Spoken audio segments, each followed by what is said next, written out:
అందరికీ గోలీస్ గోలీలు యూట్యూబ్ ఛానల్కి స్వాగతం. తెలుగు వాడిననే వారికి, తెలుగు వాడి తెలిసి తెలుగు వాడేవారికి నమస్కారం. నా పేరు గోలి హనుమత్ శాస్త్రి.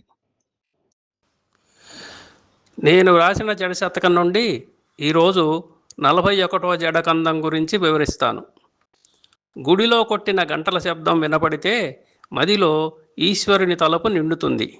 కానీ కన్నీయ కట్టిన ఈ జడకంటలు చప్పుడు చేయకుండానే మదిలో వలపు రేపుతుంది అనే భావంతో రాసిన ఈ పద్యం వినండి. గుడిలో కొట్టిన గంటలు సడిజేయగా మదిని రేగు శంకరు తలపే. గుడిలో కొట్టిన గంటలు సడిజేయగా మదిని రేగు శంకరు తలపే. జడకే కట్టిన